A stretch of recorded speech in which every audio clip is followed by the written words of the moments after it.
이스라엘의 위로를 기다리는 자라는 제목으로 하나님 말씀을 나누도록 하겠습니다.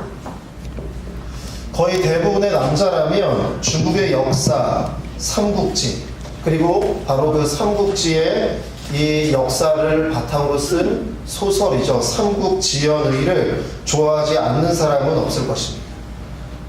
우리 남자분들 다 그러시죠? 삼국지 좋아하시죠? 그렇죠? 예.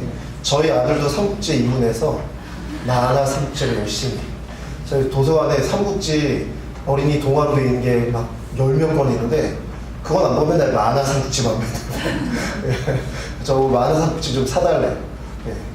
저도 삼국지를 책으로도 읽었고 또 중국에서 막 거의 100편 가까이 되는 드라마로 만들어 놓은 게 있습니다. 그거를 사실 다 찾아봤어요. 다 찾아보고 그거를 우리 이종근 선교사님께 전도했어요, 제가. 이종근 선교사님이 삼국지를 너무 보고 싶어 하셔서 제가 유튜브에 이렇게 찾아드렸어요. 시리즈로 이렇게 다 나와 있거든요. 자막으로도 돼 있고 또 우리나라에서 한번 방영한 적이 있어요. 그래서 이렇게 더빙이 되어 있는 것도 이렇게 있어서 해드렸더니 그걸 다 보셨다고 하시더라고요. 여러분, 삼국지에는요 아주 다양하고 대단한 영웅 포골들이 등장합니다. 여러분들 아는 삼국지에 나오는 등장인물, 여러분들 한번 이야기 한번 해봅시다. 유비, 관우 장비, 좋습니다. 또 제갈공명, 또 조조, 여포, 좀 아시는군요. 마초, 황충, 조자룡, 동탁, 하우돈, 다 말할 수는 없겠죠, 그렇습니다. 춘추 전국 시대를 마감하면서요, 중국의 이 세력이 남게 되는데, 위나라의 조조, 청나라의 유비, 오나라의 손권, 이렇게 남게 됩니다. 그래서 그 중에 위나라의 조조에게는 아주 탁월한 책사이자 지략가인 사마의, 여러분들 사마의를 사마중달, 그러니까 중달 선생 이렇게 부릅니다. 사마의가 있었어요. 사마의는 위나라의 아주 뛰어난 책사이자 지략가고 승상입니다. 그러니까 지금으로 말하면 국무총리 정도 되는 그러한 권력가입니다. 이 사람과 항상 비교되는 이 사람이 사마입니다. 이럴 때 한번 보셔야죠, 그렇죠? 사마이 이렇게 생겼습니다. 이 사마이와 비교되는 사람이 청나라의 유비의 책사인 제갈량, 공명선생, 이 사람은 중달선생, 그 사람은 공명선생, 이렇게 부르죠. 제갈공명에 비견되는 아주 대단한 인물입니다. 대단한 책략가입니다. 하지만 삼국지연의를 보면요, 사마의는 제갈량에게 많은 전투에서 패배합니다. 그리고 제갈량이 항상 뒤처지는 듯합니다. 그 이유는 이 삼국지연의에 그것을 쓴 이 저자들이, 그 역사를 쓴 저자들이 유비의 후손들이 그 역사를 적었기 때문에 아무래도 유비와 그 제갈공명 이러한 쪽에 더 많은 비중을 뒀다라는 그런 분석이 있습니다. 하여튼 사마의는 제갈공명에 비견될 정도로 매우 영민하고 뛰어난 사람이었습니다. 그래서 그의 주인인 조조 또한 그를 많이 견제합니다. 워낙 뛰어나니까 조조도 굉장한 책략가이고 대단한 사람인데 조조가 견제할 정도로 견제하면서 쓸 수밖에 없는 그런 사람입니다. 조조의 아들이며 위나라의 초대 왕제가 된 조비는 사실 자신의 아버지 조조에 비하면 지혜가 많이 떨어졌습니다. 그래서 조비는 늘 승상인 이 사마의를 항상 의심합니다. 그리고 항상 견제했습니다. 그리고 그의 아들 황제가 된 조예 또한 사마의를 믿지 못합니다. 한 번은 사마의가 황제 조예의 특별한 배려로 노년에 고향을 방문하게 되었습니다. 그러니까 자기가 승상을 내려놓고 고향으로 가겠다 했는데 그럴 수 없다 이렇게 해서 또 이렇게 승상을 계속 앉혀놓는 이유 중에 하나는 그 사람의 영향력이 있기 때문에 항상 옆에 두어서 견제하기 위해서 항상 옆에 두었다라는 그러한 해설도 있습니다.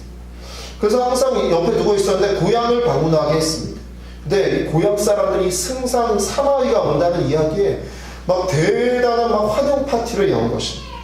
이러한 모습에 황제 조회가 질투할까봐 여러분들 이 사마이가 그 노년의 나이에 눈물을 글썽거리면서 이 모든 공은 이 어린 황제인 조회에게 있다. 그리고 또 이 조조의 이 조카인 조진에게, 조진 장군에게 그 모든 공을 다 돌립니다. 사마이는 무려 40년 동안 조씨 집안의 4대 황제를 섬깁니다.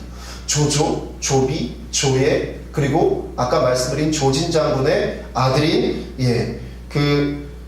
조비, 아니 조진 장군의 아들 이름을 제가 좀 까먹었는데 또 있습니다. 이렇게 4대를 섬겨요. 4대 왕을 섬기면서 절치부심합니다. 그리고서 결국 삼국을 통일한 영웅후궐은 유비도 아니고 조조도 아니고 손권도 아니고 제갈량도 아니고 주유도 아니고 저희 아들이 좋아하는 조자룡도 아니고 바로 때를 기다린 사마의가 삼국을 통일합니다. 여러분들 삼국지 유비가 막 열심히 싸웠다 이것까지는 아시는데 마지막에 누가 통일했냐? 이 조조의 그 나라에서 책사로 있었던 사마의의 손자인 사마염이 통일 왕국을 세우는데 그 통일 왕국의 이름이 진나라입니다. 진나라를 사마의의 손자가 세우게 됩니다. 여러분, 때를 기다린다는 것은 쉬운 일이 아닙니다. 대부분 때를 기다리지 못해서 중도에 포기해버리는 경우가 사실 대부분입니다. 그리고 또 여러분은 우리가 때를 못 맞춰서 후회하는 일들을 참 많이 겪습니다. 이게 우리가 생각해보면 우리가 기다려야 될 때 기다리지 못하고 우리가 정말 이렇게 나가야 될 때 나가지 못할 때가 참 많습니다. 참 묘하게 우리는 선택을 거꾸로 하게 되는 경우가 참 많습니다. 그렇죠? 그래서 어느 주식 전문가분이 그런 얘기를 하더라고요. 주식을 잘하는 사람은 손절매를 잘한다. 그러니까 어느 순간 내가 딱 끊어내고 손해가 나기 시작하면 딱 끊어내고 딱 파는 그 타이밍을 아주 잘 맞춘다라는 거예요. 근데 그게 잘 안 된다라는 거예요. 조금 손해 나면 좀 오를지도 몰라. 그러다가 다 손해 본다라는 거예요. 왜냐하면 우리는 유한어가 항상 부족하기 때문입니다. 그래서 적절한 때를 잘 알지 못합니다. 여러분들, 저와 여러분 적절한 때를 다 알지 못해요. 그리고 그때를 기다리지 못합니다. 우리가 밥 때는 잘 아는데, 그렇죠 여러분? 밥 먹을 땐 잘 알지. 우리 예배 끝나면 밥 먹어야 돼. 밥 때는 잘 아는데 여러분, 우리가 이때가 적절한 때인가, 이때가 정말 우리가 기다렸던 때인가, 이 때를 여러분들 우리가 잘 못 맞춘다는 거예요. 사실 언제가 적절한 때인지 사실 우린 잘 알지 못합니다. 오늘 본문에 보면 이스라엘의 위로를 기다리는 자가 나옵니다. 그는 예루살렘에 사는 시므온이라는 사람이었습니다.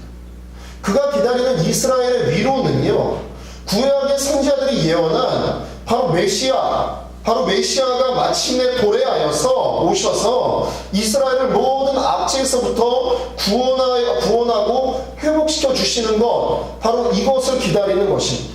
그런데 이게 여러분, 메시아가 오신다라는 그 약속이 1년, 아니 5년, 아니 10년, 한 50년, 여러분들 이렇게 되면 여러분들 기다리겠는데, 이스라엘이 메시아를 기다린 지가 구약의 마지막 선지자인 말라기, 원래 말라기는 한글 이 음역에서 말라기지 말라키입니다. 말라키 선지자가 선지자 이후로 무려 400년 동안 여러분 하나님의 음성을 듣는 선지자가 한 명도 안 나옵니다. 여러분, 암흑시대 가운데 이스라엘은 로마의 식민지가 되었고 너무나 힘겨운 여러분의 삶을 살아가게 됩니다. 무려 400년 동안 기다리는 것입니다. 400년 동안의 고난과 힘겨움의 세월, 사람들이 지쳐가고 결국에는 메시아에 대한 여러분들 기대감도 다 지워버립니다. 잊고 다 지내버리는 거예요. 어느 목사님에게 어느 목사님이 성탄 카드를 받으셨대요. 그런데 그 성탄 카드에 목사님 메리 크리스마스, 행복한 성탄과 새해에 하나님의 축복 가득하서 이런 내용이 있는 게 아니고 그 성탄 카드에 이렇게 쓰여져 있었다라는 겁니다.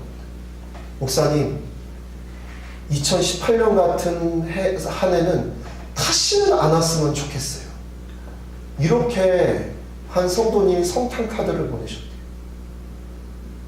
제가 그 이야기를 듣는데 너무 공감이 됐습니다. 너무 공감이 됐어요.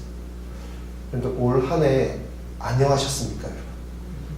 목사님 갑자기 설교하다 말고 왜 안녕을 자꾸 참 올 한 해 여러분들 참 많은 일들도 있었지만 참 힘겨운 일들이 참 많았습니다. 어려운 일들이 참 많았습니다. 여러분 근데 그게 한 해 여러분들 뭐 한 5년, 한 10년 여러분 이렇게 되면 견딜만 하는데 이게 400년 여러분 이렇게 돼버리면 사람들이 더 이상 기대하지 않는 거죠. 지쳐버리는 거죠. 메시아가 오겠다라는 그 하나님의 약속도 잊어버리는 것입니다. 잊고 그냥 살아가는 것입니다. 그런데 오늘 말씀에 나오는 시몬이라는 사람은 여러분들 메시아가 오신다라는 그 약속을 잊지 않고 포기하지 않습니다. 아니, 포기하지 않으려고 애를 씁니다. 잊지 않으려고 애를 씁니다. 이스라엘의 위로를 구원하실 메시아의 도래를 기다리며 평생을 살아갑니다. 나이가 지긋한 노년이 되었습니다. 이 시므온에게 오늘 말씀해 보시면 너무나 감사하게도 하나님의 때를 기다린 바로 이 사람에게 하나님께서 응답하시고 하나님께서 역사하십니다. 25절 하반절을 보시면 성령이 그 위에 계시더라 라고 말씀하고 있습니다.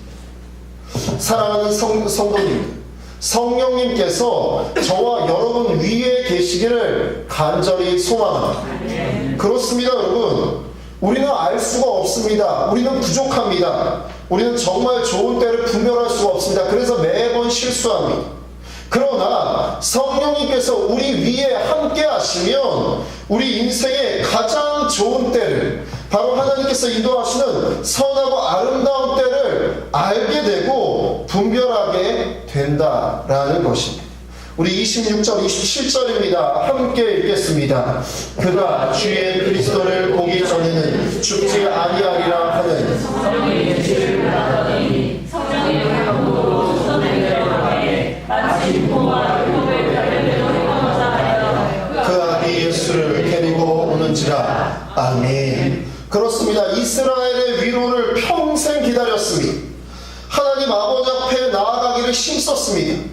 여러분들 이제 노년이에요. 나이가 많이 들었습니다. 연세가 많은 분이에요. 그래도 자기 이 생이 다할 때까지 이스라엘의 위로를 기다리고 있는 거예요. 그에게 성령님이 그와 함께 하시고요. 그에게 지시하시고요. 그에게 감동을 주십니다. 성령의 감동을 받아서 그가 성전으로 들어갔습니다. 성전으로 들어갔는데 그날 바로 아기 예수님을 만나게 된 것입니다. 평생을 기다린 이스라엘이 400년을 기다린 바로 메시아 예수님을 다른 그 많은 사람들을 만나지 못했지만 여러분들 이스라엘 위로를 기다린 시므온은 만나게 되었다라는 것입니다. 시므온은 성령의 감동으로 바로 지금 바로 하나님의 때임을 직감합니다. 알게 됩니다. 시므온이 아기를 안고 하나님을 찬양합니다. 29절에서 32절입니다. 우리 함께 읽겠습니다. 주제여 이제는 말씀하신 대로 종을 평안히 놓아주시는도다. 내 눈이 주의 구원을 보았사오니 이는 만민 앞에 예비하신 것이요 이방을 주는 빛이요 주의 백성 이스라엘의 영광이니이다. 그렇습니다. 주제여 이제는 말씀하신 대로 종을 놓아주시는도다. 내 눈이 주의 구원을 보았사오니 이는 만민 앞에 예비하신 것이다. 이방을 비추는 빛이 주의 백성 이스라엘의 영광입니다 하면서 아기 예수님, 바로 메시아 되신 아기 예수님을 만남을 찬양하고 기뻐하며 그는 평생의 그 모든 소원을 다 이루게 됩니다. 요즘 우울한 뉴스들이 넘쳐난 2018년의 연말, 우리의 가슴을 시원하게 해주는 아주 좋은 뉴스가 있었습니다. 그것은 바로 베트남 축구 대표팀의 감독인 박항서 감독님의 아주 승승장구한 최근에 있었던 스즈키컵 여러분들 우승 소식이었습니다. 베트남은 축구로는 세계 무대에서뿐만 아니라 아시아권에서도 하위권에 속하는 그러한 약팀입니다. 그래서 피파 랭킹, 베트남의 피파 랭킹이 평소에 한 150위에서 한 170위 정도, 이 정도에 속하는 그런 나라. 그런데 박항서 감독님이 이 베트남 축구대표팀을 맡은 후에는 성적이 여러분들 수직 상승하여서 지금 여러분들 2018년의 마지막 피파 랭킹에 베트남이 정확하게 100위를 찍었습니다. 베트남이 100위권 안에 들어왔던 적은 약 13년 전에 100위권 안에 들어왔다고 합니다. 그리고 베트남의 이 축구대표팀의 감독의 이 기간은 약 8개월씩밖에 못했다고 합니다. 8개월마다 계속 가는 거예요. 계속 안 되니까 계속 가는 거예요. 박항서 감독이 맡은 후에 AFC U23 챔피언십에서 준우승하였고요. 제18회 자카르타 팔렘방 아시안게임에서 4강. 우리나라 때문에. 우리나라는 져야죠, 그쵸? 우리가 이겨야 되지 않겠습니까? 우리나라 때문에 4강. 우리나라가 아니었으면 우승했을 수도 있어요. 근데 우리나라 때문에 4강. 그리고 동남아시아의 국가들의 월드컵으로 불리는 2018 스즈키컵에서 10년 만에 정상에 오르는 쾌거를 기록하였습니다. 이례적으로 SBS에서 타 국가의 축구 이 대회 결승전을 이렇게 중계방송하는 것은 거의 본 적이 없었는데 SBS에서 이례적으로 박항서 감독 때문에 중계방송을 했고요. 무려 여러분들 시청률이 18%가 나옵니다. 요즘 18%는 여러분 굉장한 거, 그쵸? 그만큼 국내에서도 경기 결과에 그렇게 우리 국민들도 관심이 많았다는 것입니다. 그리고 많이 응원했습니다. 여러분들도 응원하셨죠? 우승한 게 별로 기분이 안 좋으시. 여러분들 응원하신 줄 압니다. 다행스럽게도 많은 이들이 관심과 응원에 부응해서요. 이 박항서 감독의 이 베트남이 이 말레이시아 이 팀을 꺾고 스즈키컵에서 10년 만에 우승했습니다. 그래서 우리 국민들도 다 기뻐하고 즐거워했습니다. 박항서 감독 2002년 한일 월드컵 4강을 이끈 축구 대표팀의 수석 코치였습니다. 하지만 2002년 월드컵은 박항서 감독이 뭘 잘해서가 아니라 히딩크 감독의 영향력이 컸고 워낙 강한 감독 밑에 선수들을 잘 돌볼 수석 코치로 박항서라는 여러분들 어찌 보면 약하고 부족하게 보이는 사람을 이 수석 코치로 이를 삼았었습니다. 하여튼 여러분 그때 이후로 박항서 감독은요 사실 이류 감독으로 여러분들 많이 평가받았습니다. 아주 영민한 사람도 아니고요 언변에 뛰어난 사람도 아닙니다. 언론에 나오면 참 답답하게 이럴 데가 없는 그러한 사람이었어요. 축구계에서도 대표적인 고려대 출신도 연세대 출신도 아니어서 줄도 백도 없는 아주 평범하고 조용한 사람이었습니다. 하지만 박항서 감독은 그리고 박항서 감독의 부인인 최성아 권사는 기도할 줄 아는 신실한 크리스찬이었습니다. 그는 올해로 만 59세, 60세, 한국 나이로 60세입니다.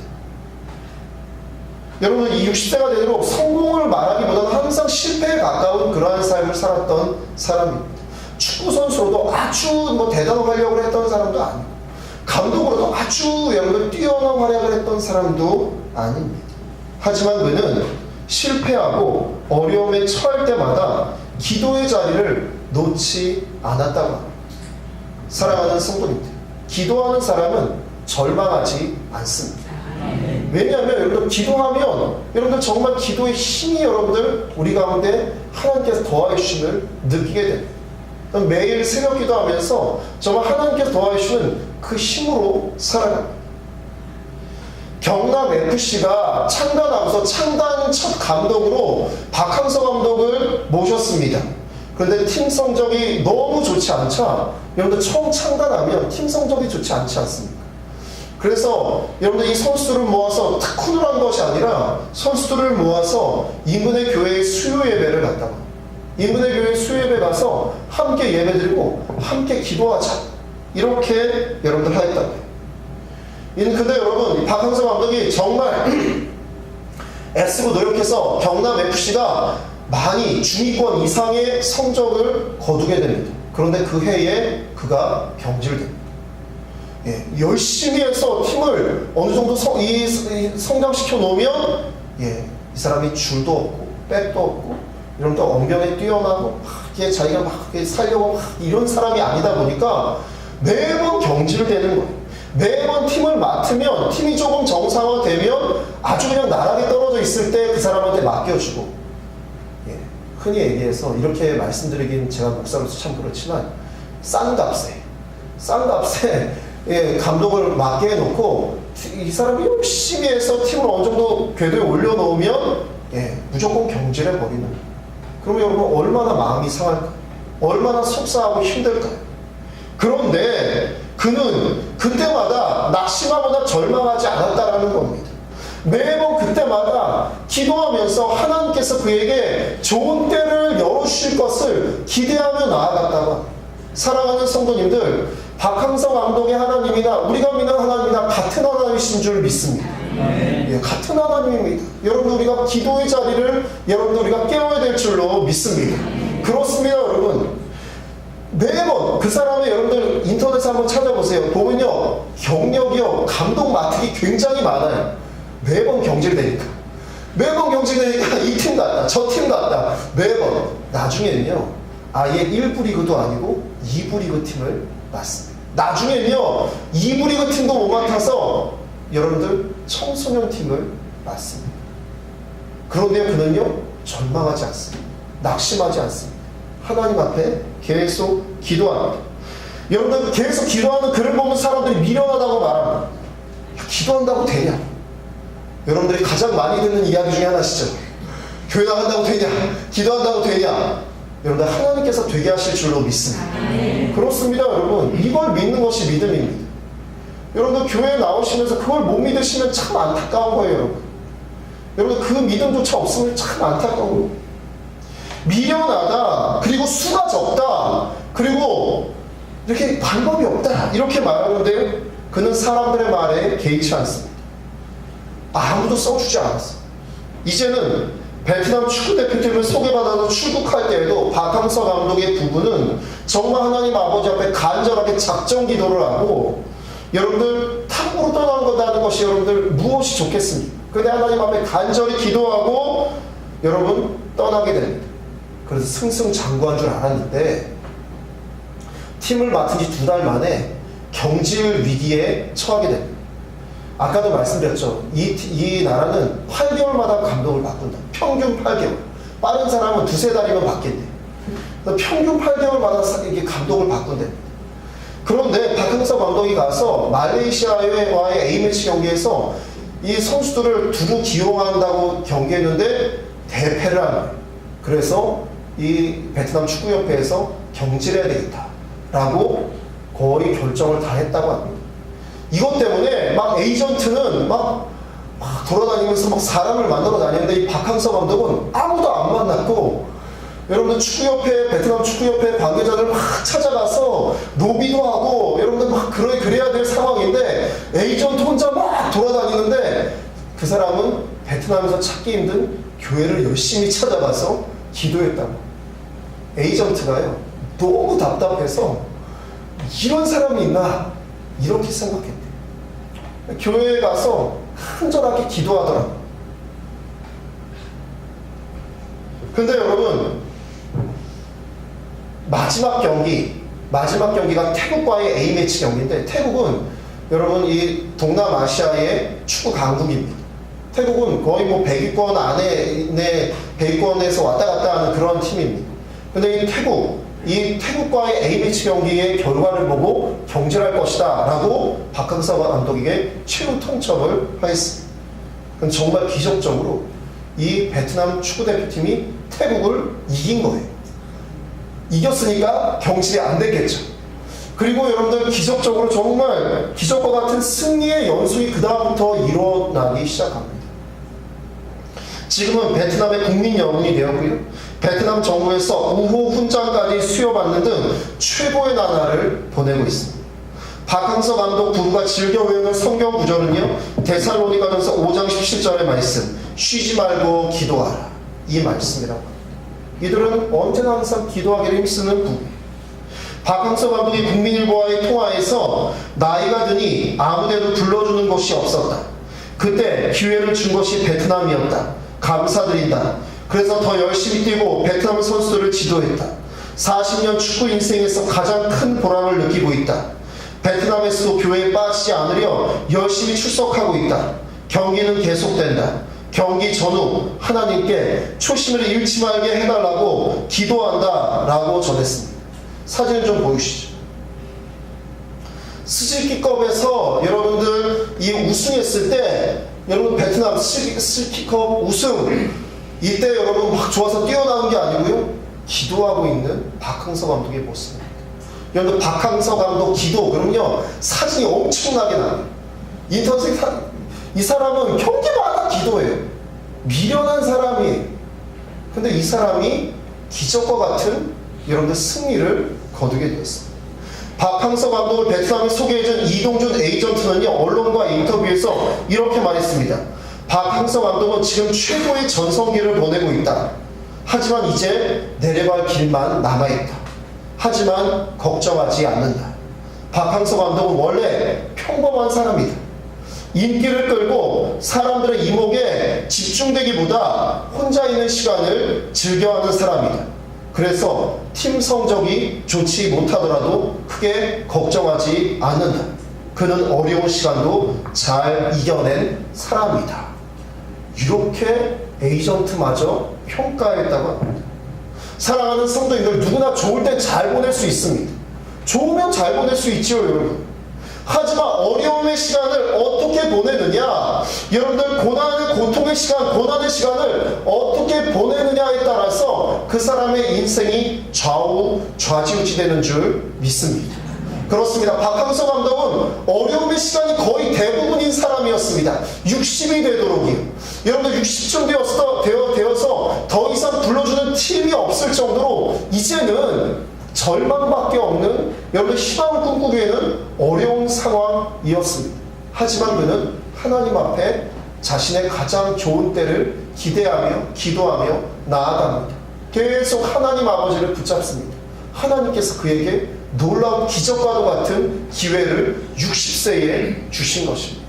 그리고 그는 여러분들 국민 영웅이 되었고, 그의 고향인 경남 산청은 박항서 특수를 누리시겠다고 지금 베트남 이 관광객들이 박항서 감독의 생가를 여러분들이 찾아온대요. 이게 여러분 베트남에서 BTS보다 방탄소년단보다 박항서 그러면 여러분들 최고로 꼽는답니다. 제가 아는 목사님 아들이 이 베트남에 여행을 가는데 갈 때 온통 박항서 감독이 가운데 그려져 있는 티셔츠를 몇 벌 가져가더래요. 이것만 입고 있으면 돈 들 일 없다. 정말로 그렇더래요. 박항서 감독 입고 있으면 코리아, 형제의 국가다. 이러면서 그렇다고 합니다. 그렇습니다, 여러분. 박항서 감독의 주변 사람들이 그를 볼게요. 박항서 감독은요, 어려움의 시간을 지혜롭게 잘 이겨내는 사람. 여러분, 그 어려움의 시간을 잘 이겨낼 수 있었던 것은요, 하나님께서 그와 함께 하셨기 때문에, 여러분 그가 하나님을 여러분들 놓지 않았기 때문에, 여러분들 때를 기다릴 줄 알았기 때문에 그가 그 어려움의 시간을, 수십 년의 시간을 이겨낸 줄로 믿습니다. 그리고 그의 연봉이 지금 3억인데요 그가 받은 상금과 여러분들 경력금만 연봉의 10배를 올해 받았대요. 무려 30억 그 이상을 받았다고 합니다. 돈이 중요한 게 아니고요, 여러분들 하나님께서는 여러분들 하나님 아버지 바라보며 여러분들 이렇게 나아가는 저와 여러분에게도, 여러분들 주님 바라보며 때를 기다리는 저와 여러분에게 하나님께서 가장 선하고 아름다운 길을 여실 줄로 믿습니다. 이것을 바라보며 나아가는 것이 바로 하나님의 자녀입니다. 사랑하는 성도님들, 오늘의 말씀의 주인공 시몬, 그리고 방금 말씀드린 박강석 아주 뛰어난 사람도 아니고 대단한 스타도 아니고요. 여러분 나이가 젊은 사람도 아닙니다. 하지만 여러분 이들은 때를 기다릴 줄 아는 사람이었습니다. 하나님 아버지 앞에 그 때를 간구하는 그러한 사람이었습니다. 그때 가장 좋은 때, 가장 아름다운 때의 주인공을 하나님께서 만드십니다. 아기 예수님의 탄생 기뻐하는 성탄주의, 저와 여러분도 하나님의 위로를 기다릴 줄 아는 사람, 하나님께서 우리에게 가장 좋은 때를 보여주심을 믿으며 나아갈 줄 아는 사람이 되시기를 주님의 이름으로 축원합니다. 하나님 아버지께서는 우리에게 반드시 가장 선하고 아름다운 때를 준비하시고 인도하여 주십니다. 이것을 믿는 것이 진정한 믿음입니다. 이 시간 함께 우리 찬양하겠습니다. 이 세상 가장 아름다운, 함께 마음을 모아 찬양합니다.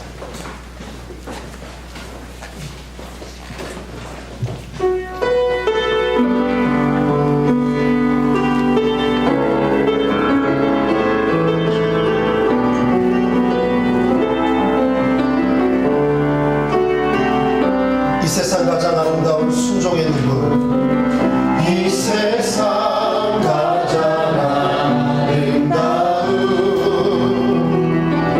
순종의 눈물,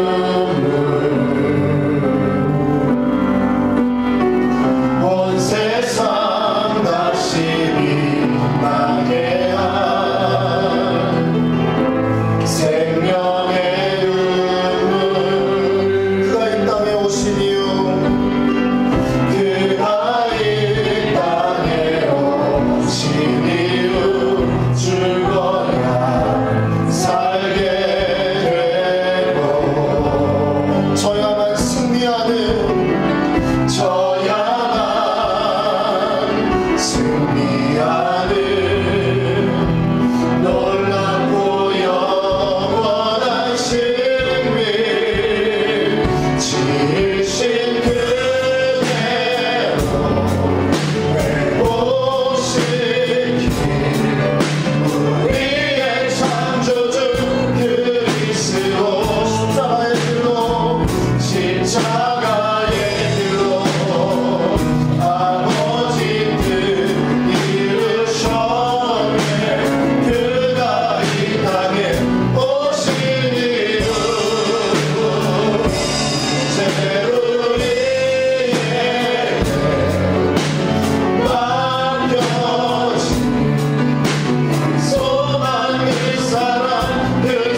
주시옵소서. 역사하여 주시옵소서. 인도하여 주시옵소서. 지으신 그대로 지으신 그대로 모시기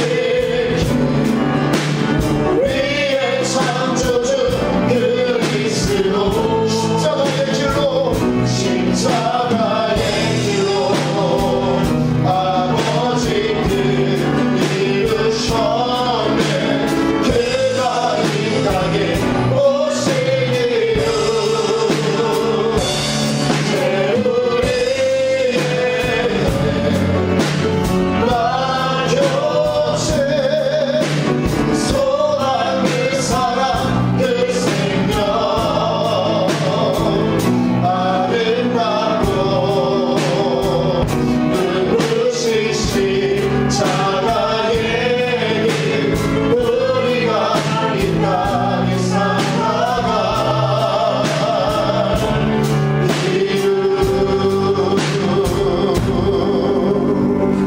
이제는 우리 주 예수 그리스도의 은혜와 하나님 아버지의 놀라우신 사랑하심과 보혜사 성령의 감화감동 교통 인도하심이 우리 가운데 놀랍고 영원한 신비를 보여주시며 하나님의 위로를 보여주시며 하나님의 때를 기다리게 하시며 주님 앞으로 더 가까이 나아가게 하시는 하나님의 자녀들 가운데 주의 백성들 가운데 이제부터 영원까지 함께 하시기를 간절히 축원하옵나이다. 아멘.